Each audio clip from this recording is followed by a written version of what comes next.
বিয়ের আগে মেয়েরাই মনে হয় সবচেয়ে বেশি প্রস্তুতি নেন। পোশাক আশাক, গয়নাগাটি, মেকআপ, এমনকি সার্জারি। আপনি হয়তো ভাবছেন সার্জারি, তাও আবার বিয়ের আগে? ঠিকই ধরেছেন। Hymen reconstruction surgery. এটা কেন করা হয়? মেয়েদের কুমারিত্ব পরীক্ষা করার জন্য। হ্যাঁ, বাংলাদেশে হয়তো এমন কোনো সার্জারি হয় না, কিন্তু প্রতিবেশী দেশ ভারতে অহরহ হচ্ছে। এমনকি যুক্তরাজ্যে রীতিমতো ব্যবসার অভিযোগ উঠেছে। অনেকের মনেই এই বদ্ধমূল ধারণা আছে যে নারী যদি কুমারী হয়, অর্থাৎ ভার্জিন হয়, তাহলে বিয়ের প্রথম রাতে সহবাসের সময় রক্তের দাগ অবশ্যই লাগবে। এই বিষয়ে যে কাউকে জিজ্ঞেস করলে তারা বলবে মেয়েদের হাইমেন বা সতীচ্ছদ পর্দা ছিঁড়ে গেলে এই রক্ত বের হয়। কিন্তু সতীচ্ছদ জিনিসটা কি আপনি জানেন? তাহলে চলুন জেনে নিই হাইমেন বা সতীচ্ছদ পর্দা কি এবং এটা কোথায় থাকে।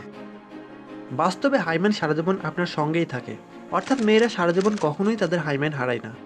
মেয়েরা হাইমেন ছাড়া কখনোই থাকতে পারে না। হাইমেন কখনো ছিঁড়ে যায় না, কারণ এটা এমন কোনো পর্দা নয় যেটা যোনিকে ঢেকে রাখে।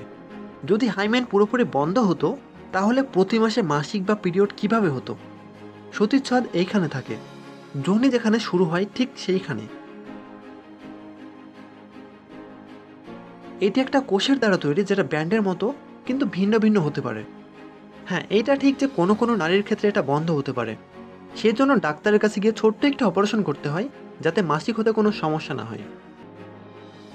অর্থাৎ আমি এই জিনিসটাই বোঝানোর চেষ্টা করছি যে হাইম্যানে ছিদ্র থাকাটা অত্যন্ত জরুরি।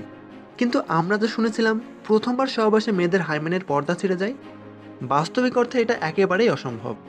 এতদিন যেটা শুনে এসেছেন সেটা ভুলে যান। হাইম্যানের কারণে কেউ কাউকে কুমারী কিংবা কুমারী না, এটা নিয়ে কোনো প্রশ্ন তুলতে পারে না। হাইম্যান সার্জারিতে মেয়েরা লাখ লাখ টাকা খরচ করছে। কিছু কিছু ডাক্তারের বক্তব্য তারা মেয়েদের হাইম্যানের পর্দা সেলাই বা জোড়া লাগাতে পারে। বিবিসির একটি প্রতিবেদনে দেখা গেছে ব্রিটেনে বিতর্কিত কুমারিত্ব পরীক্ষার ব্যবসা চলছে। বিশ্ব স্বাস্থ্য সংস্থা এবং জাতিসংঘ নারীদের শরীরে এ ধরনের পরীক্ষা চালানোকে মানবাধিকার লঙ্ঘন বলে আখ্যায়িত করেছেন এবং এই পরীক্ষা বন্ধের জন্য জোর দাবি তুলেছেন। সমালোচকরাও বলছেন এই ধরনের পরীক্ষা চালানো একদম অবৈজ্ঞানিক এবং এ ধরনের পরীক্ষা তা নিশ্চিত করতে পারে না। এই পরীক্ষা নির্যাতনের একটি হাতিয়ার হিসেবে ব্যবহার করা হতে পারে। এবং এই প্রতিবেদনে উঠে এসেছে যে প্রতিটি সার্জারির পেছনে 150 থেকে 200 পাউন্ড পর্যন্ত খরচ হয়। এটা সাধারণ সার্জারির ক্ষেত্রে। বড় ধরনের সার্জারির ক্ষেত্রে 1.5 থেকে 2,000 পাউন্ড পর্যন্ত খরচ হয়। এবং বিশেষ করে রক্ষণশীল মুসলিম নারীরা এ ধরনের সার্জারি করাতে যুক্তরাজ্যে পাড়ি দিচ্ছেন, যেখানে 22টির মতো ক্লিনিক রয়েছে যেখানে এই সব সার্জারি করা হয়।